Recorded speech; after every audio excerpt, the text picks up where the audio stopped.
Frostbite accounted for many casualties, and clean clothes were a luxury. On December 4th, in Raskazovka, just outside Moscow, we faced relentless Russian attacks. They attacked in battalion strength despite our artillery fire, resulting in their mass decimation. As we approached Moscow's outskirts, the temperature dropped further, and our vehicles and horses suffered. The Russians, accustomed to such weather, had an advantage. Frostbite became rampant, and many units were reduced to platoon size. On December 5th, with temperatures at 30 degrees below zero, we reached our objective, Peredelkino, by noon. Our feet felt like awkward blocks of ice as we struggled to put one foot in front of the other and keep walking. I found myself wondering if anything could possibly be worth such suffering. The flesh on our faces and ears would freeze if we left it exposed for very long, and we tried to wrap anything around our heads to prevent frostbite. I could not help thinking of Napoleon's army retreating from Moscow. Our fingers froze even in gloves and stuffed into our overcoat pockets. They were so stiff from the cold that they refused to perform any function. We could not have fired our rifles. I could not help wondering if our superiors in Berlin had any idea of what they had sent us into. Such thoughts constituted defeatism, I knew, but that threat seemed of little consequence at the moment. Instead of moving on immediately after reaching Peredelkino, as we normally would have, some of us went into a peasant hut to get warm, because the cold was surely going to kill us if we did not. Oberleutnant Shumin, battery commander of 3rd Battery, and I, along with our forward observation officers and an infantry lieutenant, went into the same hut to try to warm up.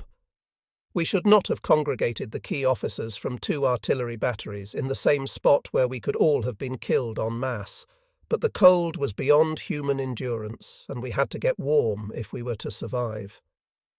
We were sitting on the stone stove in the middle of the hut, just beginning to thaw out, when we heard the sharp cracks of tank cannons. We had received no warning from our infantry, and we had just got up to investigate when a tank shell crashed through a corner of the hut and exploded. Shrapnel blasted through the room, scattering broken and bleeding bodies, filling the room with smoke, the smell of burned powder, and the astonished cries of wounded soldiers. 2 people were killed instantly. Although he was alive, Schumann's face was covered with blood from a head wound that was obviously very serious, and blood was coming from his arm and neck as well. The blast had knocked me down, and when I tried to get up I fell again. I realized that I had a head wound also, and had lost my sense of balance. Seeing blood on my sleeve, I inspected my arm and discovered that a chunk of flesh about the size of a large coin was missing from the fleshy part of my upper left arm. Further inspection revealed a piece of shrapnel sticking in the metal insignia of my collar, which had obviously spared me a very nasty neck wound. Everyone in the room was dead or wounded. I called for a medic to come and tend to Schumann. Schumann could speak, but he was very seriously wounded. He was a big man, 6'5" and well over 200 pounds. Perhaps he had just been too big a target. The medics applied rough bandages to our wounds. 8 or 10 Russian tanks had been able to slip past our weary infantry unnoticed. We had not seen Russian tanks for some time, and were probably not as alert as we should have been. They had found an area of depression in the terrain that they could slip through undetected. Letting them catch us unawares was a poor performance on our part. If we had not all been so concerned about getting in out of the cold, it would not have happened. Their tanks did not have infantry with them, however, so they just came close enough to the village to shoot into the houses, and then withdrew, because tanks without infantry were very vulnerable. The first time I had been wounded, in France, I had been surprised, but when it happened the second time I just thought, okay, it has happened again, and I am still alive, so I am lucky, and I hope I am just as lucky next time.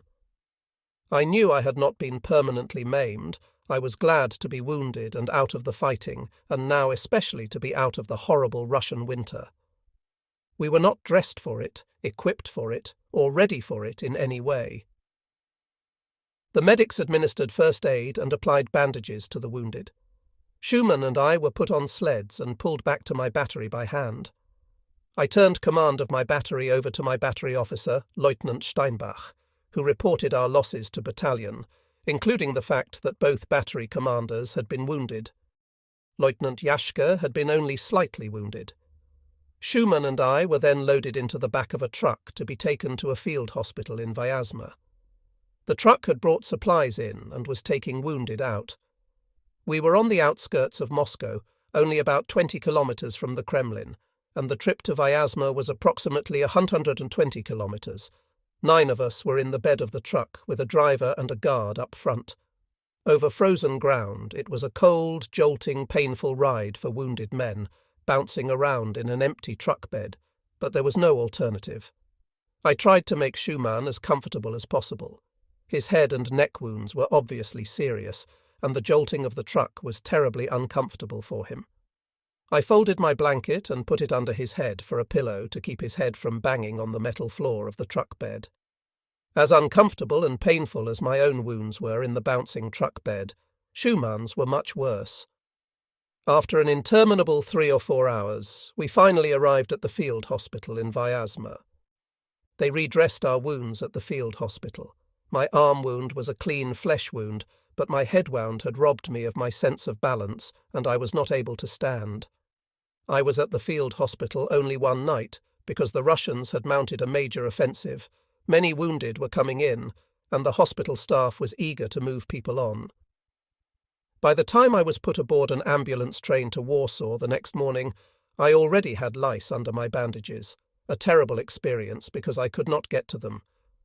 Schumann was too seriously wounded to travel, so they kept him at the hospital in Vyazma, where he later died. I had known him since France, so we had been together over a year, a long time in combat. We were not close personal friends, but he had been a good comrade and fellow soldier. As battery commanders in the same battalion, we had shared the same combat in Russia, and we had also fought together in France. At 31, he was old for his rank, because he had been promoted through the ranks instead of attending a military academy, a practice that had begun with the start of the war in 1939. Unfortunately, such people were looked down upon by many officers.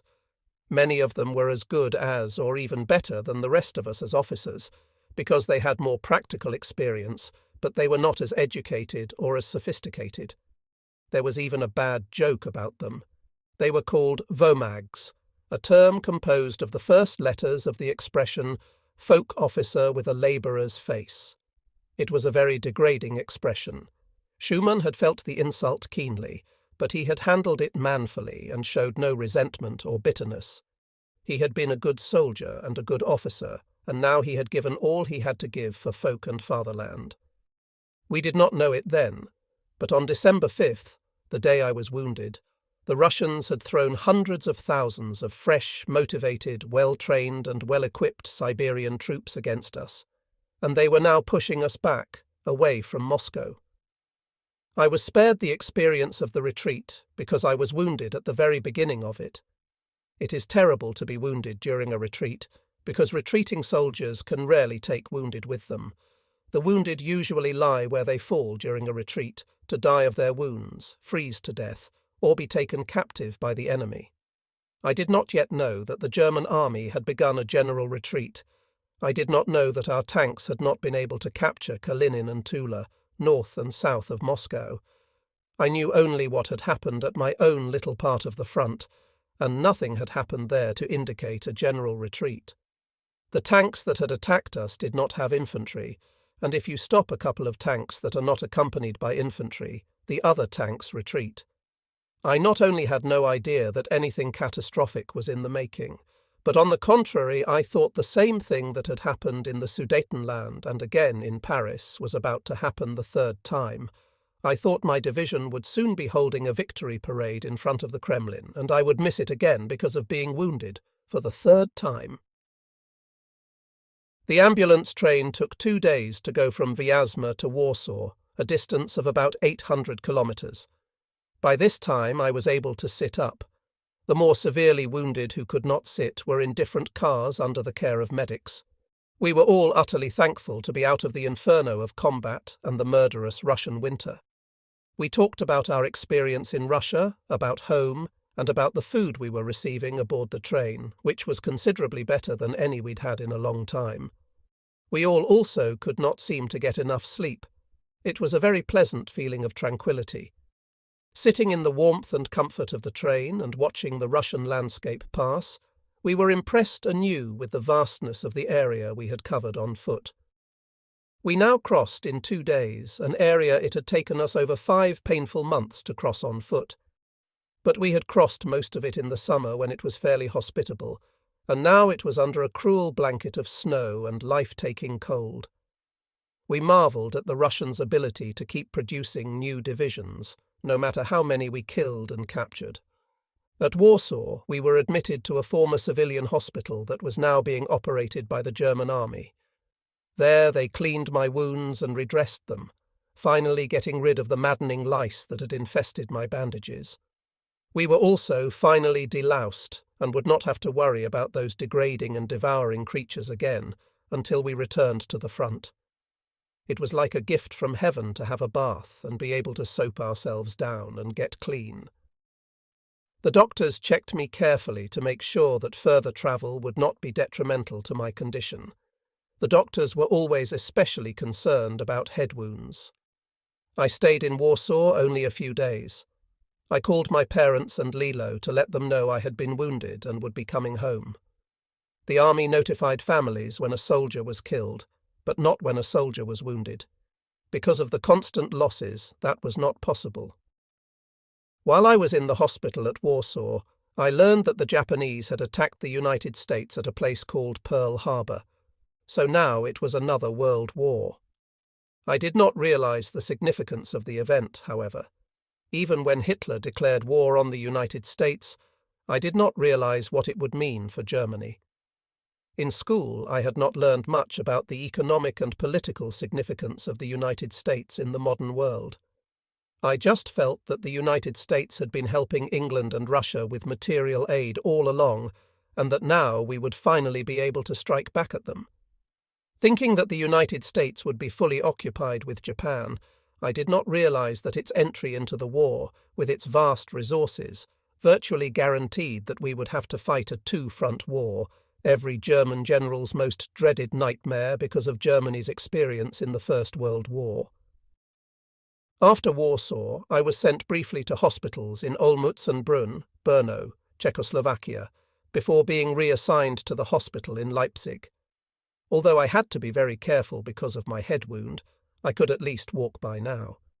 I reported to the hospital and then went home that first day. Being at home again after so much combat all across Russia was like being a frightened child in its mother's arms. My mother held me so tightly for so long, I thought she would never let go. I knew it was because of what had happened to Fritz and now my being wounded again. My father was the same way. What was happening to their sons was a great tragedy in their lives. The next day I went with my parents to see Fritz. Seeing him was terrible. He was suffering horribly from the pain, and the hospital staff gave him morphine to ease it. He could talk to us when he was not too drugged by the morphine, but then he was in terrible pain. He could not move, and his body was covered with seeping bed sores. He knew he was going to die, and he grimly accepted his fate. We tried to give him hope, but he was just getting worse and worse. It would have been more merciful if the bullet had killed him cleanly. I went to Lilo's studio when I knew she would be quitting and surprised her there. She squealed with delight and threw her arms around my neck, hugging me in spite of my wounds. It was great to see her again, and to know that she felt the same way about me. My memory of her had not failed. She was as fresh and delightful as I remembered. We fell into our old pattern of meeting at her studio when she got off work, going to dinner and then to a movie, concert, or party. For me, she was a real antidote for the war. Christmas was sad for my family that year. We visited Fritz every day, and he was always happy to see us. Just before Christmas, he was awarded the Iron Cross Second Class and the Wound Badge. He received the Wound Badge in silver because of the severity of his wound. It was normally black for the first wound. Receiving his medals made him proud and happy because they represented the only concrete achievements in his short life. At Christmas, we brought presents to the hospital and went through the motions, but under the circumstances, we could not get into the spirit of the season. I was glad every day that I had Lilo during this convalescent period. Fritz's condition was extremely depressing, and the news from Army Group Centre was not good. I remembered the total confidence with which we had begun the Russian campaign, and realised now how overconfident we had been. We'd had no concept of the vastness of the Soviet Union or the size of her population and resources. Being able to go out to dinner and to a movie or a concert with Lilo in the evenings helped me momentarily put Fritz and the things that I knew were happening with my battery at the front out of my mind.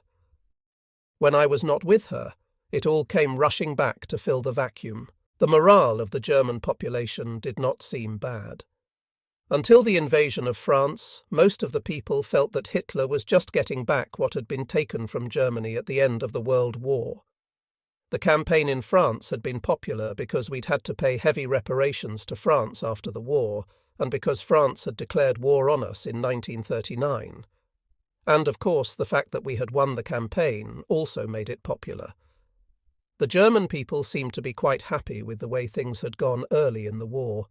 Even with the invasion of Russia, morale was good when things went well in the beginning. The German population in general saw communism as a social evil because of the reports coming out of Russia prior to the war, reports of mass starvation as government policy, of mass executions of political opponents, and of the brutal forced relocation of millions of peasants. All these things were known in Germany, and of course the propaganda ministry emphasized and magnified them. And of course the population, perhaps cynically, would not have objected to our acquiring the food-producing Ukraine and the oil-producing Caucasus. Since our losses in Russia were becoming more and more severe, however, things were beginning to change. During the quick campaigns in Poland, France, Denmark, Norway, Yugoslavia and Greece, we'd had heavy losses, but our losses ended quickly because the campaigns were short. On the Russian front, our per-day losses in the beginning were lighter, but they never stopped. They continued day after day, week after week, month after month. And as time passed, our casualties kept getting heavier. Our losses were never reported at home, but more and more families had sons who had been killed or badly wounded. Slowly, the people began to get the picture, not from the government, but indirectly from talking to one another. Strangers in a store or in a line waiting to buy bread or milk would talk to each other. What bad happened to my family was not different from what had happened to many others, and now it was becoming apparent to everyone that things were not going well in Russia. Of course, everybody hoped that with a spring offensive things would go well again. We learned how to interpret the news because the propaganda ministry always used the same language to describe the same situations. For example, the use of heroes or heroic always meant we had suffered heavy losses. When we read about the heroes of Tula, we knew we were losing the battle for Tula. But it was only at Moscow that things looked bleak. Army Group North still held Leningrad under siege, and Army Group South was doing fairly well against Russian counterattacks in the Ukraine and the Crimea. When the offensive began again next spring, however, I knew the losses would be much heavier, because then the Russians could put up a much stronger resistance. They were much better motivated now than they had been in the beginning. I did not know yet that the momentum and the initiative had shifted to the Russians. In the beginning, the Russian troops we encountered just ran away for the most part, but the soldiers they sent against us in the vicinity of Moscow were of much better quality. They were determined to save Moscow, and they knew how to fight in the winter better than we did. They were fresh, and we were exhausted. They had new equipment, and ours was worn out. They were motivated, and we were becoming demoralized.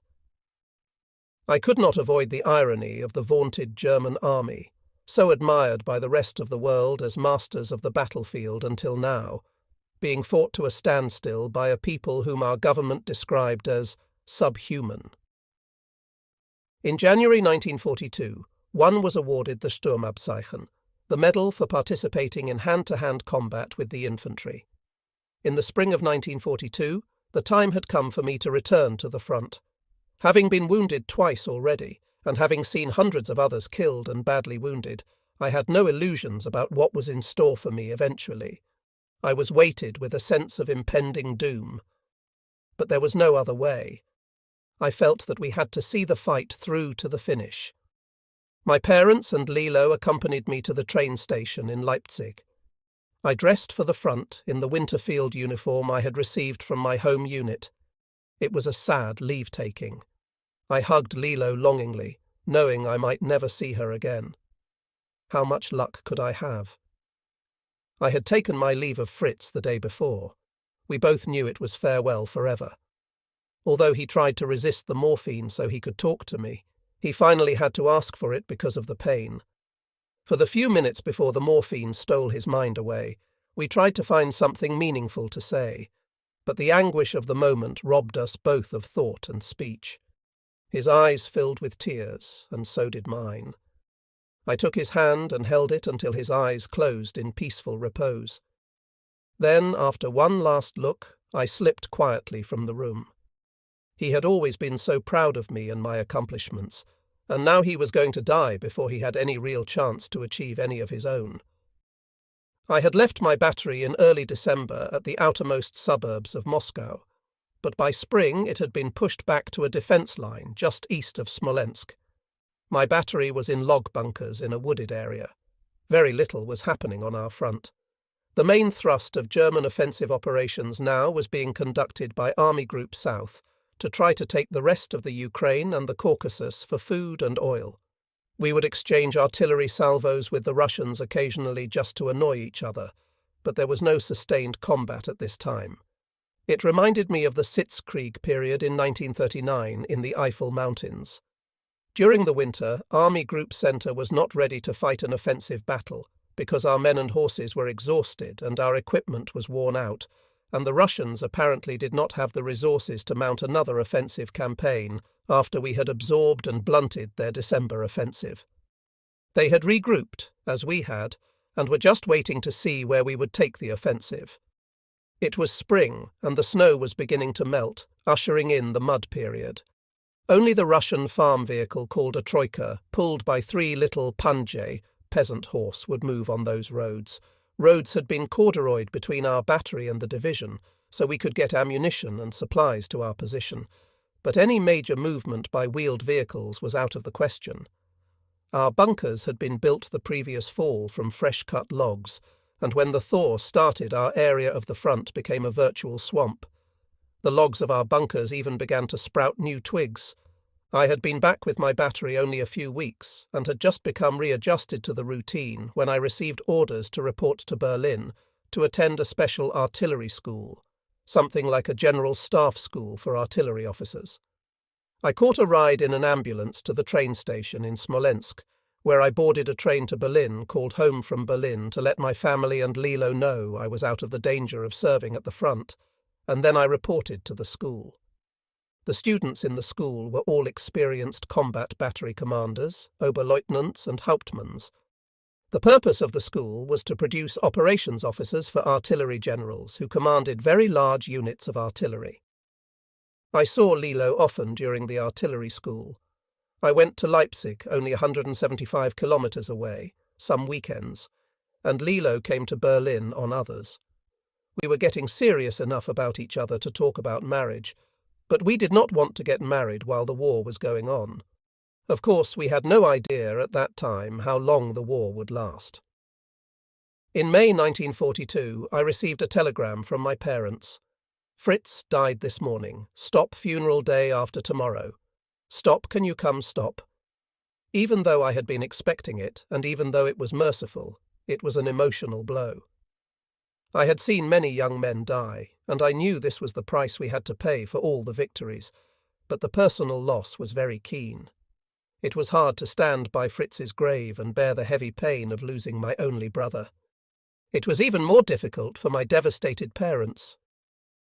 Before I graduated from this school, The school commander offered to recommend me for another school that would lead to a career dealing with the weapons industry for the German armed forces as a coordinator between the armed forces and the manufacturer's research and development people. It would have been a nice, safe job. I would never have had to go back to the front. It would also have enabled me to get an engineering degree at a university in Berlin at government expense, so I would have been all set after the war. But I turned it down because I hoped to eventually attend the Army's General Staff College, and I felt the only way to achieve that was to be at the front until I was selected. I felt almost certain that taking the safe, easy job I was offered would rule out my consideration for the General Staff College. Attending the General Staff College was extremely important to a career Army officer. Also, I was still young and idealistic. I felt that as a young soldier I should be at the front. I never actually performed in the job this school trained me for. We did not have many such artillery units, and the training was really preparatory to forming them. They wanted to have people trained and ready, but most of us went back to our old units until such time as we were needed for the new units. When I graduated from the Advanced Artillery School, Lilo and I took a short vacation to Lake Constance on the Swiss-German border. We stayed at a hotel that had previously been a monastery.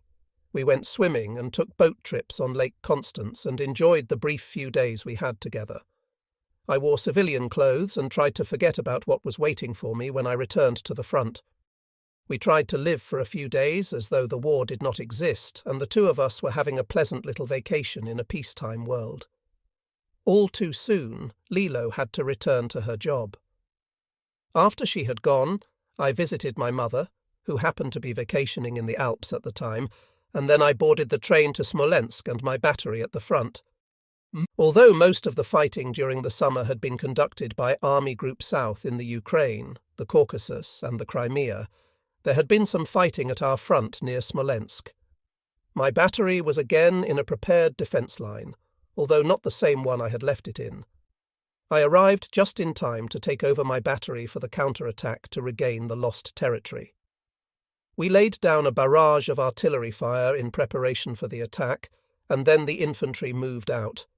I went with them, accompanying the Point Infantry Company so that in case of a counter-attack, I could call in artillery fire on the counter-attacking Russian infantry. The din and confusion of battle, as well as the racing adrenaline that accompanies it, were all too familiar. As we were moving forward on foot, the Russians opened up on us with mortar fire. When one of the mortars exploded near me, my legs went out from under me. I stayed down because of the continuing mortar fire, and Lieutenant Yashka took over directing our artillery fire. I hugged the earth and listened to the whistle and the hum of bullets, shrapnel, and slivers of metal splitting the air above me.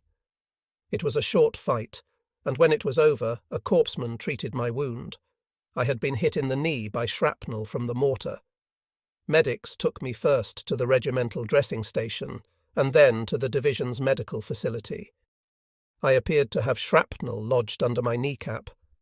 Once again, I had been lucky. I was going home with a wound that was apparently not disabling. I went by ambulance to where I could catch a train, and then to Warsaw, where I stayed only a few days. From there I went to Bad Schandau near Dresden, from where I called home. It was only about 100 kilometers to Leipzig from Dresden, and both my father and Lilo came to visit me. My mother stayed home to take care of the business because she knew I would be home soon. It was October 1942. The doctors x-rayed my knee and verified the existence of shrapnel behind my left kneecap, but they did not want to operate to remove it because the joint would never be the same again if it was operated on, and they felt the shrapnel would not do much harm. They just put my leg in a cast, so I could not move it. After a week in Dresden, I was transferred once more to the hospital in Leipzig, where I stayed until November. Having been wounded the third time, I now received the wound badge in silver. I felt at this point that I had been extremely lucky. Many German soldiers and officers had been in constant combat on the Russian front for a solid year, and even more, without getting to go home. I had been wounded and sent home for convalescent leave twice, and had even been sent home once to go to school. I never had a really extended period of combat at the front the way so many unfortunate people did. Lady Luck had so far kept her eye on me. I saw Lilo almost every day while I was home. As usual, I would meet her when she got off work, and we would go to dinner and then to a movie, a play, the opera, or a concert. We felt that things were too uncertain to make definite plans for the future. We tried not to be too serious or think about anything really serious. Our concern now was just to get movie tickets and to meet friends and to enjoy ourselves. We concentrated on having a good time and tried to forget the war in Russia. Lilo was extremely good for me at this point because she was always so light-hearted and gay, and I needed to laugh and have some pleasure now. I would have to deal with the war again soon enough, but until then we did not want to talk about it or let it spoil the time we had together.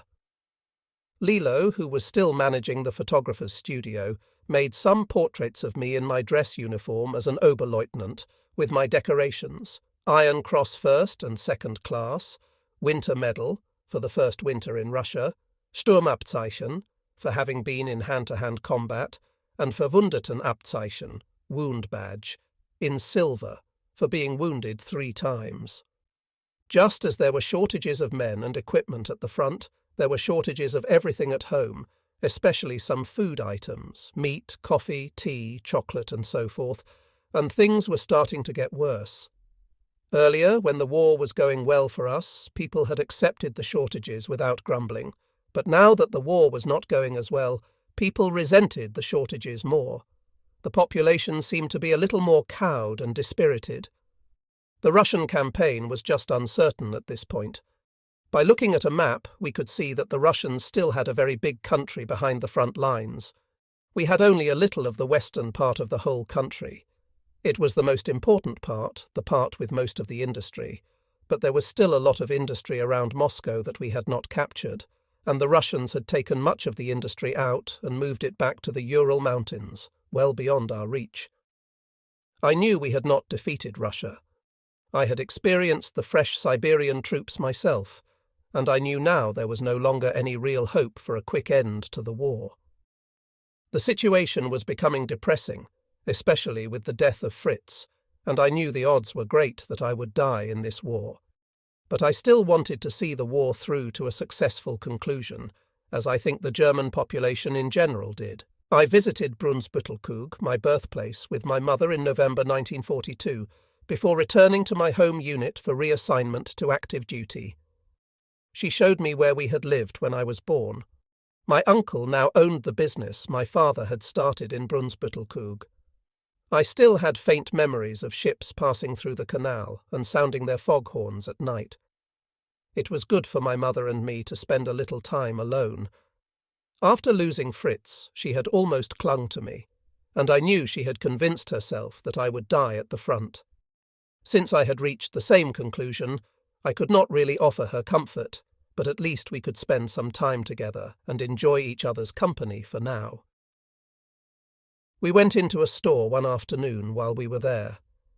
She found a warm wool winter scarf and purchased it. When we were back outside on the sidewalk, she pressed it into my hands. "This is for you," she said, as tears welled into her eyes and she threw her arms around my waist. We stood there clinging to each other until her tears subsided. When I reported to my home unit after my convalescent leave, I learned that someone in the Supreme Command had decided that I should establish a school to train ski troops instead of returning to my old unit. My record from Kriegsschule Potsdam contained a comment that I was a good skier. The army needed a ski school, so someone started combing the files and came up with my name. The winters in Russia required soldiers who could ski cross-country with full equipment, and that is what I was supposed to establish a school to teach. So my next assignment was to look for a good location to start a ski school for the army. I went to the Alps, where there was a good chance of having snow most of the time, and started searching for a site. I was told of a few locations that would be good. I went to each of them and looked things over, making sure there were sufficient places to house the soldiers. I spent a week or 2 in the Alps and then returned to make my report. When I reported back to my home unit, however, I learned that my orders had been changed because Stalingrad was in desperate need of reinforcements. My new orders were to report to General Oberst Paulus's 6th Army at Stalingrad. On December 17, 1942, I packed my things and caught a train for Rostov near Stalingrad, where I was to receive my assignment to a specific unit at Stalingrad. It was basically a supply train with a few passenger cars attached. Such trains to and from the Stalingrad area were standard. I had a layover of a day in Kiev, a beautiful old city that was the capital of the Ukraine. Although it had been damaged in the fighting, it was still functioning as a city, and quite a few Russian civilians were still there. The opera was still active, and I went to a performance that evening. The cast was Russian, although the audience was mostly German. In the train on the way from Kiev to Rostov, I passed the Sea of Azov at night on Christmas Eve. I was in a passenger car attached to a slow supply train with a group of other officers going to Stalingrad. We all knew there was heavy fighting at Stalingrad, and we were going into a dangerous situation. But we had no idea how bad it was, because the real situation was not being reported to the public. The temperature outside was extremely cold, far below zero. Under a bright moon, the frozen Sea of Azov presented the mirage of a desert in the frigid blue darkness of the night. It looked like a surrealistic painting rather than a real geographical place. In my mind's eye, I could imagine 3 wise men on camels being guided across the Sea of Azov by a bright white star in the dark night sky.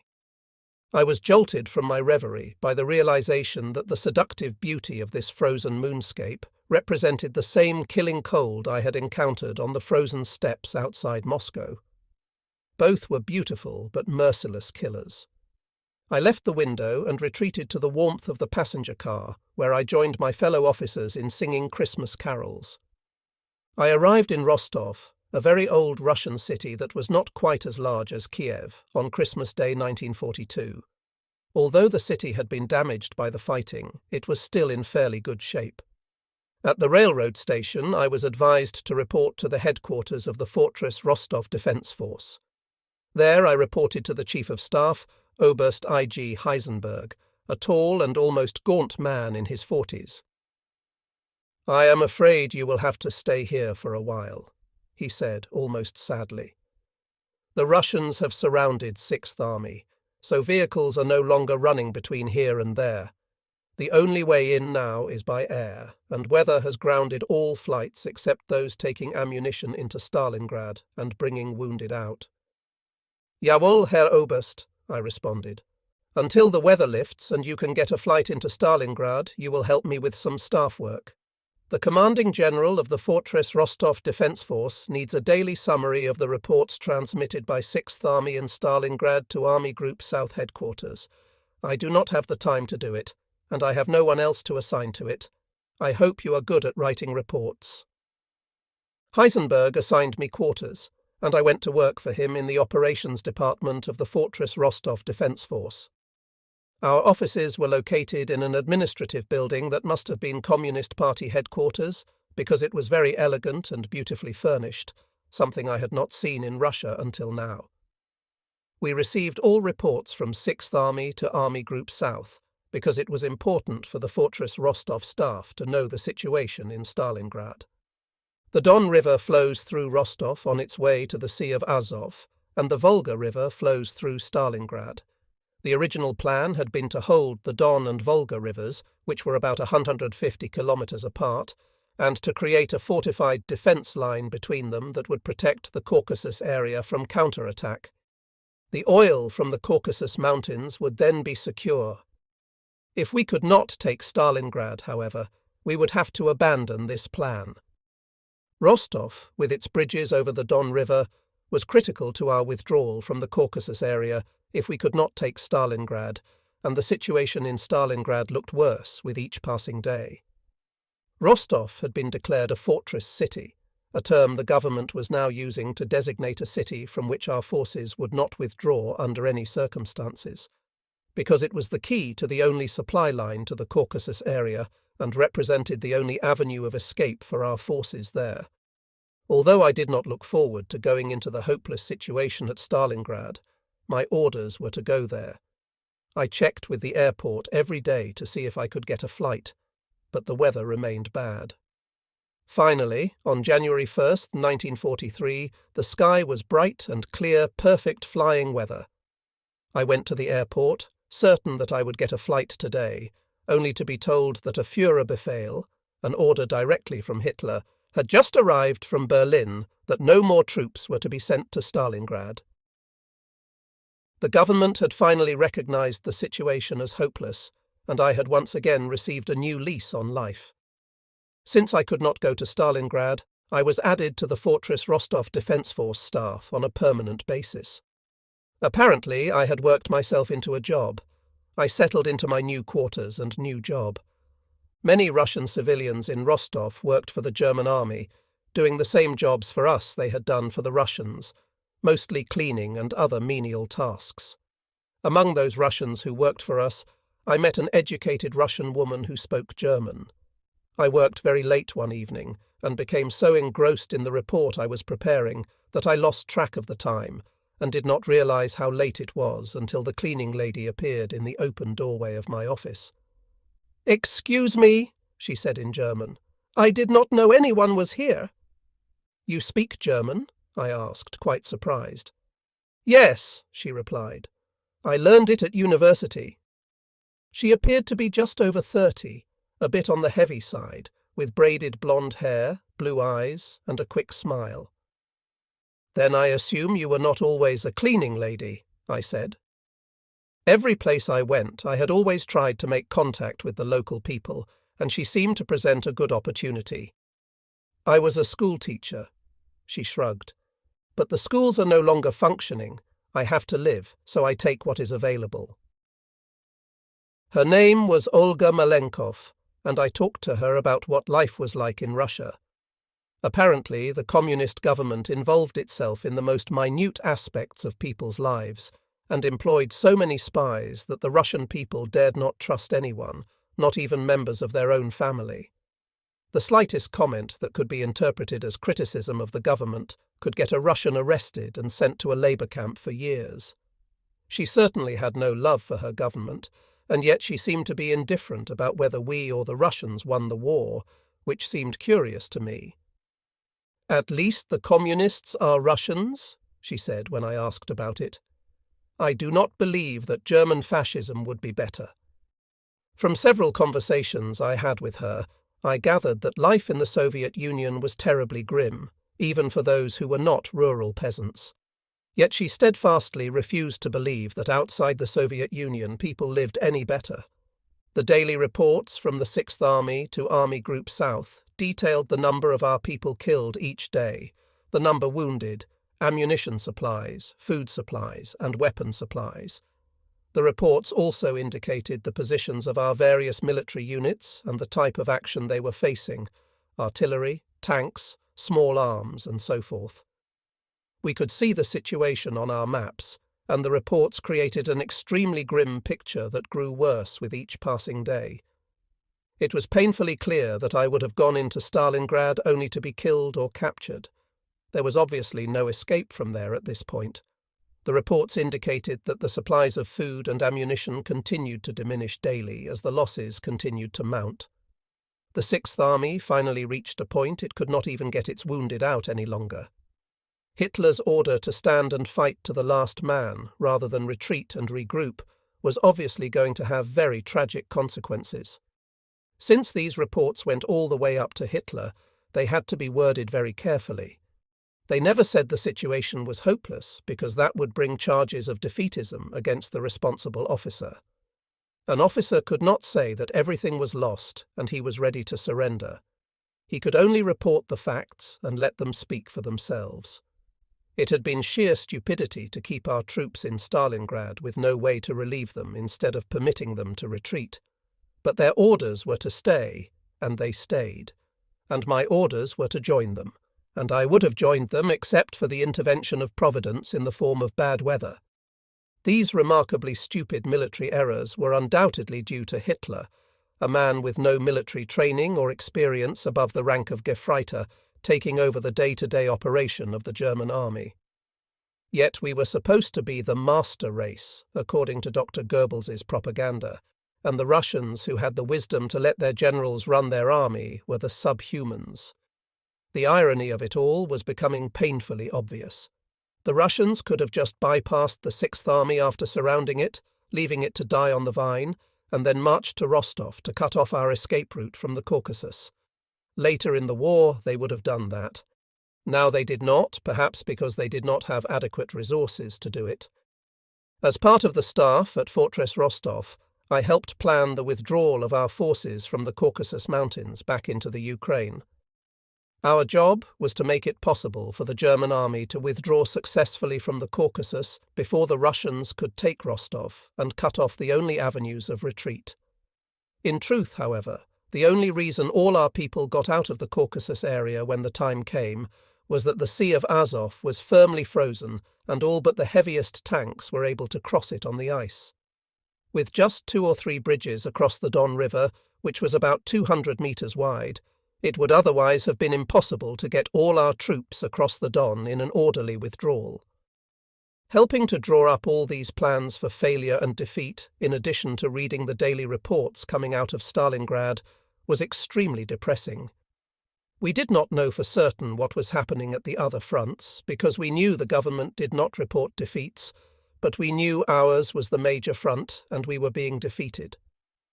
After all our military successes, from the occupation of the Rhineland in 1936 to the march almost to the suburbs of Moscow in 1941, it was a strange and foreboding feeling of helplessness to know that we were on the verge of suffering a defeat of catastrophic proportions.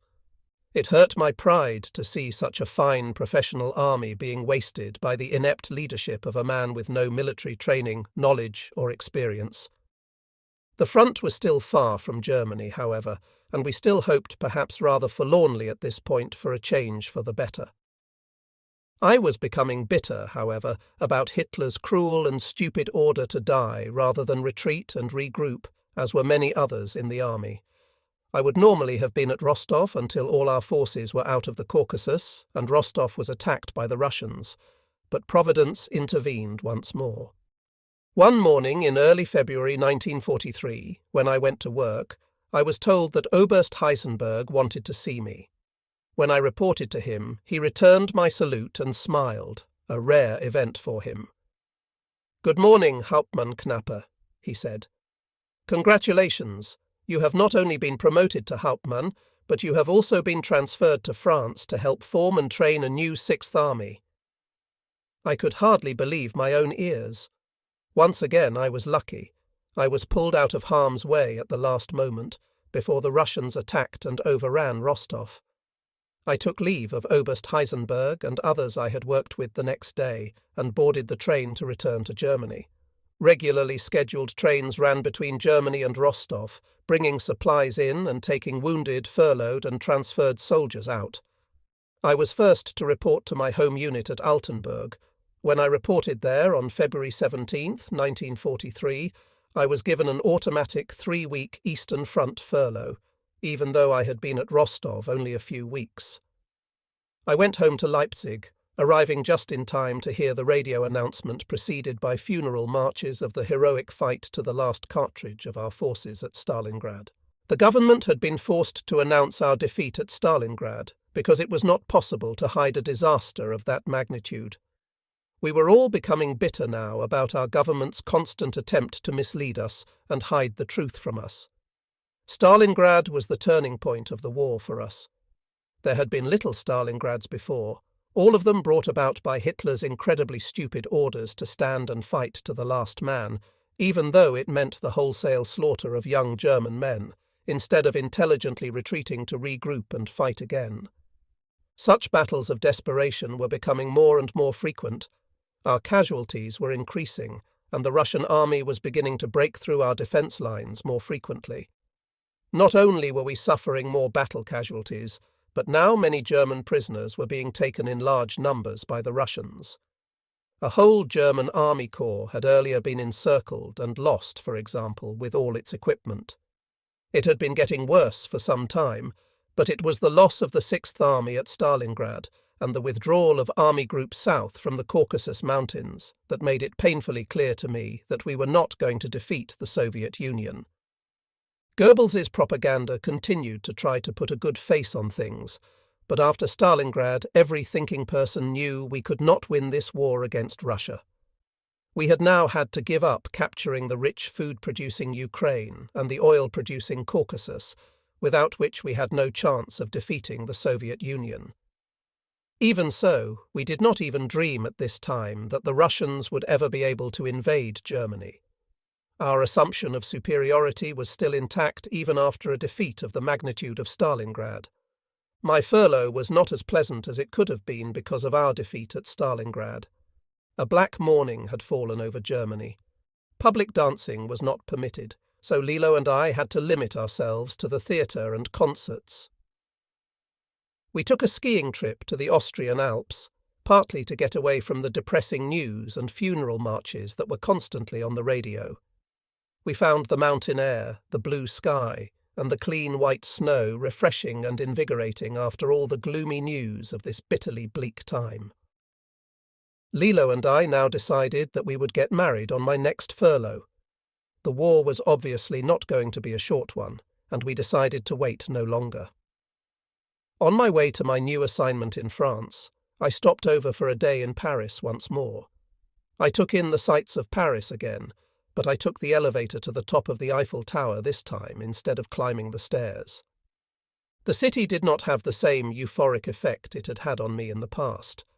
I felt less enthusiastic, perhaps, because I felt older, or perhaps because of our senseless defeat at Stalingrad. Had the experiences at Moscow and Stalingrad aged me that much? At 26, I was certainly young in years. But having seen so much death, and now of defeat, I no longer felt as young as my years, and I found it impossible to respond to Paris as I had in the past. I was posted to a village near the French town of Quimper, in the province of Brittany, where we were to build our new Sixth Army. Quimper was near the Atlantic coast and the Atlantic Wall defence system that guarded against an invasion from England by the Allies. I reported to my new battalion commander, Major Nickish. He had been wounded at Stalingrad and sent home on convalescent leave before the Sixth Army surrendered. He was very serious about the training chore that was ahead of us, because he was sure we would be back in combat in Russia as soon as our new men were adequately trained. My new battery was to be 9th Battery, 3rd Battalion, 194th Regiment, 94th Infantry Division. My new Hauptwachtmeister, Naumann, had already arrived, and he and I set about preparing for the arrival of men and horses. My battery officer, Lieutenant Döstenberg, and my forward observation officer, Lieutenant Uringer, arrived shortly, and the four of us had our hands full as the men, horses, and equipment began arriving. As I was putting this new battery together, thoughts of the old battery I had left in Russia flashed in my mind. Lammers, Bolt with his one eyebrow, our veterinarian, our blacksmith, probably all dead now. How long can anyone live in constant combat? Approximately 10% of our new men were veterans from the old Sixth Army who had been recuperating from wounds or were on furlough when the surrender at Stalingrad occurred. The rest were recruits. Fortunately, Duestenberg, Uringer and Naumann were all experienced combat veterans, which would make my job considerably easier. All four of us were familiar with and prepared for the job ahead of us. We used the Sixth Army veterans to temper and help train the new recruits. Because we expected to return to combat as soon as the new troops were ready, we took our duties very seriously, so we would be assured of leading well-trained troops when we returned to Russia. Our daily and weekly schedule was similar to what it had been at Plauen, as we trained the cannoneers, the fahrers, and the communications people. Our day started at 5 Coz a.m. for the horse people and 6 Gang for the others, as we covered all the things new recruits had to learn. Even the veterans had to repeat it, because they all had to learn how to work together and become a cohesive unit. We could only teach the recruits the mechanics and the skills and hope that the veterans among them could teach them what to expect of combat. In addition to the training, we were expected to man the Atlantic Wall if the Allies invaded from England, so we pushed the training to the limits of the endurance of the men. The Quimper area had been untouched by the war so far. I do not think any military forces had ever been assigned to the area before, so a military presence was something new to the population. At the coast, a short distance away, were the Atlantic Wall fortifications and the German submarine bases at Saint-Nazaire and Lorient. These places had been bombed by the Allies, and the people of Quimper had seen the bombers fly over and heard the bombing, but they had not experienced the brutality of the war directly. I visited the Atlantic Wall and the submarine base at Lorient one weekend. The submarines were housed in bunker-like structures the Navy called pens, and huge balloons were anchored over them to protect them against low-flying aircraft. Enemy aircraft could shoot the balloons down, but in doing so they would have to make themselves extremely vulnerable to ground fire. The Allies bombed the submarine pens many times from high altitude, but they did not do a lot of damage. It would obviously have been a different story if they had been able to bomb from low altitudes. Brittany was a very pretty place, with nice villages. We did our work, training our troops day after day. The local population did not want for anything as far as I could tell. They raised their own food, and they were glad to sell us anything we wanted. Everything seemed quiet at the Western Front, so I asked for a furlough to go home and get married. My request was granted, and our families planned the wedding. In Germany at that time, a celebration took place the evening before, a wedding among the bride's and groom's families and closest friends. The guests, who had all arrived in Leipzig for the wedding, brought old dishes that they would break on the floor for good luck, and the prospective bride would have to clean up the fragments. However, just as I was ready to leave, orders arrived cancelling all furloughs because of an emergency somewhere. The worst of it was that I could not call or send a telegram to tell Lilo, because everything was secret. They went ahead with the wedding eve party without me, correctly assuming that my furlough had been cancelled for military reasons and I could not notify them. 10 days later, the restriction against furloughs was lifted and we scheduled the wedding again. This time, I made it. Lilo was radiant when I arrived home. I had never seen her more beautiful, especially in her wedding gown. We were married first in a civil ceremony and then in a church ceremony. The church ceremony was conducted in the historic Thomas Church in Leipzig, where Martin Luther had preached his first sermon, where the famous composer Richard Wagner was baptized, and where Johann Sebastian Bach had been an organist for 27 years and had written most of his music. Lilo wore a beautiful wedding gown, and I wore my dress uniform, complete with sword. The infantry regiment quartered in Leipzig provided a horse-drawn carriage to take us to and from the church and to a reception in a hotel. We did not go anywhere for a honeymoon because our time was too short. It did not matter because we had what we wanted, each other. All too soon I had to return to my training duties in France. Leaving Lilo now that she was my wife was different from former leave-takings, but at least this time I was not returning immediately to combat. In June 1943, after more than 3 months of intensive training, the larger units of the new 6th Army held manoeuvres in the field, practicing defending against an Allied landing on the beaches. Rommel came to observe these manoeuvres. It was the first time I had seen him since he had been my commander at Kriegsschule Potsdam, and it was the last time I saw him. In July 1943, after the field manoeuvres had ended, I received a 3-week furlough home. Lilo was pregnant with our first child, and I was very eager to see her. She was still radiantly beautiful and happy. Once more we made the rounds of movies, plays, concerts and parties, just trying to have the best time we could in the little time we had together. One night when Lilo and I were at a concert, my mother sent someone to me with a message to return home immediately because my father had had a heart attack. He was dead when I arrived home. He was 58 years old, and he'd had a heart condition for some time. I think my brother Fritz's death hastened my father's. It had hurt him terribly to see Fritz suffer so much every day for 7 endless months, and I think it damaged his health. The emotional scars left by that experience were permanent, and the knowledge that his only remaining son would almost certainly die in this war as well could only have been an additional emotional burden for him to carry. It all caught up with him in July 1943.